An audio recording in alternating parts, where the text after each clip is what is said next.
Nous terminons l'année en beauté en compagnie de Martin Desgagnés, metteur en scène de la 4e édition de Foirée montréalaise, présentée au Théâtre La Licorne jusqu'au 21 décembre prochain, production du théâtre Urbi et Orbi en codiffusion avec le Théâtre de la Manufacture. Martin Desgagnés, merci beaucoup d'avoir accepté l'invitation. Et ça me fait plaisir. Merci. Alors, j'ai à peu près 350 questions en rafale. Pour les gens qui ne sont jamais allés à La Licorne voir les Foirées montréalaises, pouvez-vous nous dire un petit peu en quoi ça consiste? Oui, la Foirée montréalaise, c'est un événement, je dirais, qui est à la limite entre un party de famille du temps des fêtes et un spectacle qui peut être une espèce de tournée touristique dans un arrondissement spécifique de Montréal. Parce qu'à chaque année, Foirée montréalaise, on va avoir un sujet différent qui est un arrondissement différent de Montréal. Le concept est un peu inspiré de la soirée canadienne qui a eu longtemps à la télévision où l'émission se promenait d'un village à l'autre du Québec et puis on en profitait pour savoir qu'est-ce qui se passe dans ce village-là, comment les gens vivent, etc. Et c'est ce qu'on fait avec Foirée montréalaise, donc un arrondissement par année. On a commencé en 2015 avec Ville-Saint-Laurent, qui est devenu l'arrondissement Saint-Laurent. Ensuite, le Sud-Ouest. Et l'année dernière, on a fait Montréal-Nord. Et cette année, donc, c'est le plateau Mont-Royal qui est à l'honneur. Donc, on invite des artistes qui ont des liens avec ces arrondissements-là à venir. Donc, la distribution change à chaque année. Sauf pour notre hôte de la soirée, qui est Pascal Contamine, qui, lui, est là depuis le début aussi, parce que c'est un peu lui qui reçoit tous les invités. Et donc, c'est un party, une fête où on va se raconter des histoires, on va se raconter des blagues aussi, on va chanter, on va jouer de la musique. C'est vraiment une soirée festive. Festive, oui. Et vous nous recevez très bien. Bien, l'ambiance, oui, je la veux la plus chaleureuse possible. C'est comme un party de famille idéal qu'on veut. Donnez-nous des trucs, là. Oui, à l'approche du temps des fêtes, ça peut être pratique. Bien, premièrement, on veut que les gens qui viennent se sentent chez eux, qu'ils sentent qu'ils sont les bienvenus. Donc, dès l'ouverture des portes, quand les gens entrent, les comédiens vont les voir, vont les saluer, vont les inviter à prendre un petit verre d'un bar qu'on a sur scène. En fait, je dirais même pas une scène, on dirait un espace de party. Aussi, on leur offre des petites choses à grignoter. Cette année, on a des chocolats, de chocolat favoris. Délicieux. On a du thé de chez les thés David's Tea. Et puis, on sert ça à nos gens. On les invite à jaser avec nous. Cette année, en plus, on a un jeu de poche, un jeu d'art. Les gens peuvent s'amuser, soit avec des comédiens ou soit entre eux, à jouer à ça pour le temps de l'entrée du public. Puis nos acteurs sont déjà en train de chanter, en train de jouer de la musique. Et puis, évidemment, toutes les chansons qu'on va interpréter ont des liens avec le plateau Mont-Royal. Puis là, cette année, on était vraiment servi au niveau de la variété des chansons qu'on pouvait utiliser parce qu'il y a énormément d'artistes qui vivent sur le plateau ou qui y ont vécu. Donc, on avait vraiment un beau choix. Là, Mais vous parlez de ça, Martin Gagné, mais ça m'amène à vous demander, est-ce que ça n'a pas été plus complexe vu la quantité d'artistes qu'il y a sur le plateau et à Outremont aussi, et j'imagine que parmi les arrondissements, un jour, Outremont sera à l'honneur aussi, mais dans le Canada, je pense que c'est vraiment l'endroit où il y a le plus d'artistes. Alors, on pourrait se dire, waouh, ça a été facile pour eux, mais en choisir 7, 8 auteurs et interprètes, qui prendre? Oui, c'est assez complexe quand même. Chaque arrondissement a ses défis, je dirais. Mais celui du plateau Mont-Royal, en effet, c'est la variété et le trop grand choix qu'on peut avoir. Pour participer aux Foirées montréalaises, ce qu'on fait, c'est qu'on lance des appels de projets. Ah! Donc, 1 an ou 2 à l'avance, on lance l'idée qu'on fait une foirée sur le thème de cet arrondissement-là. Et les gens qui se sentent interpellés, qui ont des choses à raconter, vont nous envoyer des débuts de projets. Moi, j'aimerais parler de telle chose. Et puis, là, après ça, devant toutes les propositions qu'on reçoit, on fait un choix, essayer de créer une famille la plus diversifiée possible, parce qu'on aime ça avoir une diversité de points de vue, qu'on puisse aborder beaucoup de sujets qui vont couvrir un peu l'étendue de ce que peut être ce quartier-là, que les gens qui vivent dans ce quartier-là puissent retrouver un peu ce qu'ils vivent et aussi qu'ils puissent découvrir des nouvelles choses qu'ils ne soupçonnaient pas. Oui, mais moi, je suis très étonnée parce que pour avoir vu pour les 4 arrondissements dont vous avez parlé tout à l'heure, même si ça doit être varié, je trouve qu'à chaque fois, il y a une synergie et il y a une continuité. Ce sont toutes des histoires différentes, mais en même temps, il y a quelque chose qui est comme lié. Avec du crazy glue, avec ce que vous voulez, mais ça pogne. Oui. Et ça, c'est étonnant parce que, bon, je vais nommer les auteurs, Marcel Pomerleau, François Parenteau, Eugénie Baudry, Fabien Dupuis, Brigitte Saint-Aubin, Geneviève Labelle, Tatiana Zinga-Botao et Mélodie Noël Rousseau. Si les gens les connaissent le moindrement, Fabien Dupuis est très différent de Marcel Pomerleau. François Parenteau, tout le monde le connaît, très spécial comparé à Brigitte Saint-Aubin, qui est plutôt connue comme chanteuse. Alors, ça pourrait créer de la disparité, mais il y a comme un lien à travers tous ces gens-là, puis on a l'impression qu'ils se connaissent depuis toujours. Oui, absolument. Ah oui, mais je suis content parce que c'est ce qu'on veut.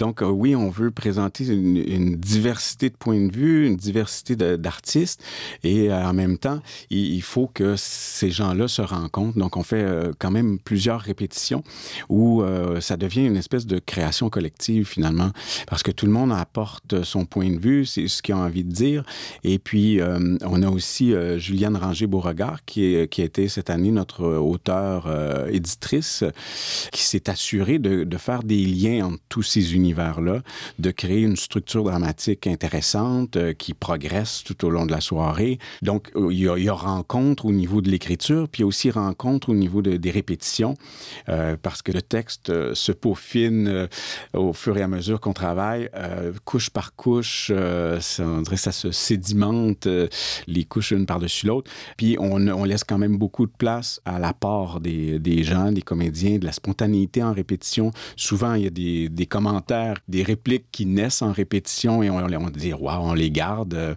Et comme ça, les liens se tissent entre tout le monde. Et puis oui, ça finit par faire une famille qui va bien ensemble et qui se complète, qui des fois se confronte aussi parce qu'il y a des points de vue qui sont différents et qui sont au premier abord peu conciliables. Mais c'est ça aussi la beauté de ces parties de famille où on peut se dire nos différences d'opinion, mais à un moment donné, on est capable de passer par-dessus cette différence-là pour se dire, ben on est différents, mais on est capable de vivre ensemble quand même. Oui. Alors, il n'y a que 3 personnes, au fond, qui reviennent d'une année à l'autre. Il y a le directeur artistique, Yvan Bienvenu, vous-même, en tant que metteur en scène, et, comme vous disiez tout à l'heure, à l'animation, Pascal Contamine. Alors, en plus de ce bel accueil, ce qu'il faut préciser, c'est que vous faites participer le public. Oui. Et ça, c'est un couteau à double tranchant, parce qu'il peut y avoir des matinées ou des soirées où le party lève plus. L'après-midi où j'y suis allée, c'était euphorique. Les gens étaient comme dedans. Oui. On prend à partie les gens, on leur pose des questions. Est-ce qu'en général, ça se passe bien? Ah oui. Cette partie-là des choses, vraiment, oui. Vraiment. C'est surprenant chaque année. Surtout pour des comédiens qui participent à la foirée et qui n'ont pas eu la chance de voir les précédentes.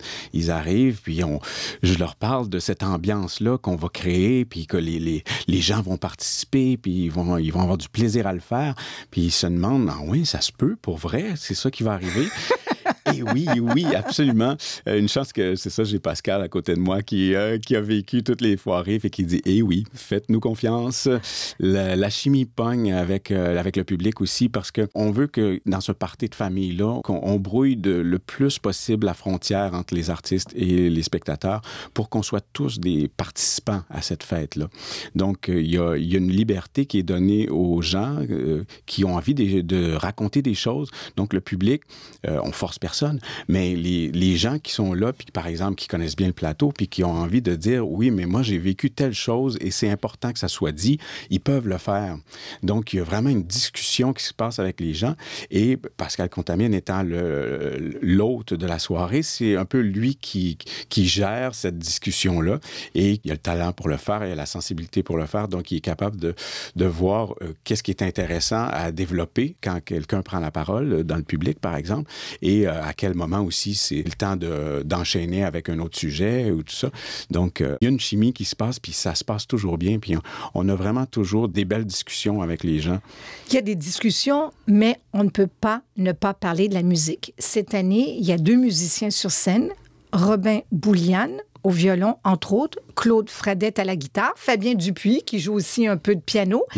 Et là, ça nous met dans l'ambiance. Et particulièrement cette année, je ne sais pas si c'est venu me chercher plus, vous avez des musiques originales, des reprises, mis à la sauce du conte en question. Donnez-nous un exemple ou deux de ce qu'on peut entendre. Il y a évidemment Brigitte Saint-Aubin qui est son projet d'origine. C'était 3 chansons qui parlent du plateau qu'elle a composées. Donc, ça s'est retrouvé dans le spectacle, évidemment. Donc, ça fait un spectacle quand même assez musical. Je pense que c'est le plus musical de nos 4 foirées. Je pense aussi.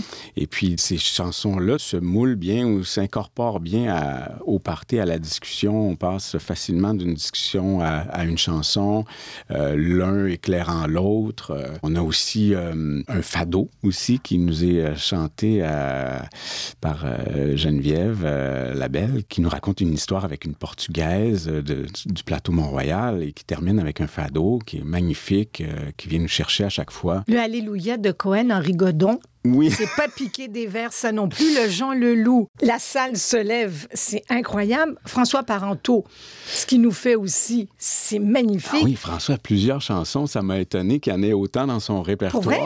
Mais oui, vraiment, il nous fait des relectures de chansons de Noël. Il nous fait goûter aussi à son héritage familial avec une chanson à répondre de Grivoise, pas piqué des vers. Alors, le plateau, on se dit, mais oui, on sait où est-ce que c'est. Mais je vais citer Marcel Pomerleau qui dit durant le spectacle, le plateau, en réalité, c'est 3 quartiers collés, ensemble avec de la colle, à friction. Alors, pouvez-vous nous le délimiter, s'il vous plaît? Oui, c'est ça, mais on parle de l'arrondissement du plateau Mont-Royal. Donc, le terme arrondissement englobe les 3 quartiers, qui est le plateau Est, qu'on connaît bien, le plateau de Michel Tremblay. On a la rue Sherbrooke, qui est au sud, qui délimite tout ça, et qui se rend dans l'ouest jusqu'à la rue University. Cette partie ouest de l'arrondissement, on l'appelle aussi Milton Park. C'est le quartier Milton Park ou le ghetto McGill, qui comprend donc l'université McGill.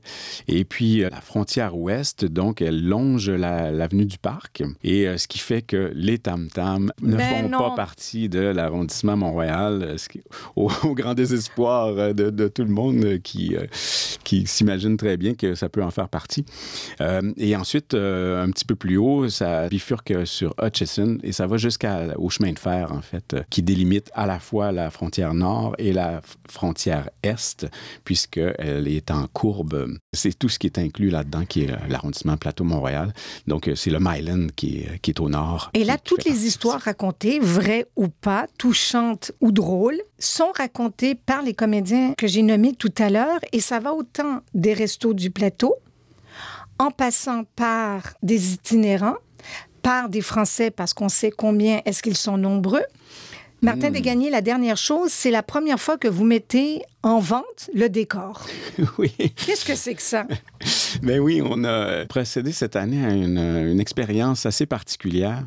C'est qu'il y a une esthétique qui est propre au plateau Montréal, que je retrouve souvent dans les cafés, les restaurants. C'est le vintage.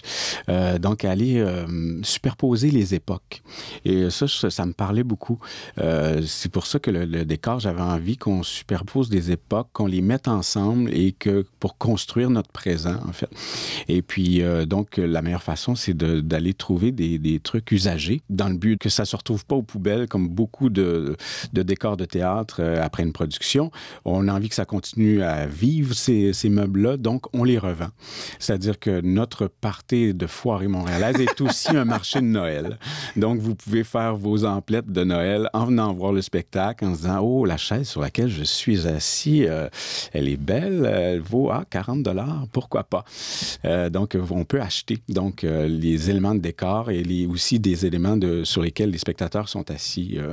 Ça renfloue les coffres, ça recycle. Je trouve que c'est une super belle idée. D'ailleurs, la journée où j'y suis allée, il y a des gens qui magasinaient justement certaines parties du décor. Je vous donne tout de suite rendez-vous l'année prochaine parce que vous nous avez annoncé vos couleurs. Ça sera Côte-des-Neiges. Oui, Côte-des-Neiges, Notre-Dame-de-Grâce. Mais en attendant, les gens ont jusqu'au 21 décembre pour aller voir ce qui se dit sur le plateau. Il y a des moments savoureux et je vous assure, on verse quelques larmes aussi.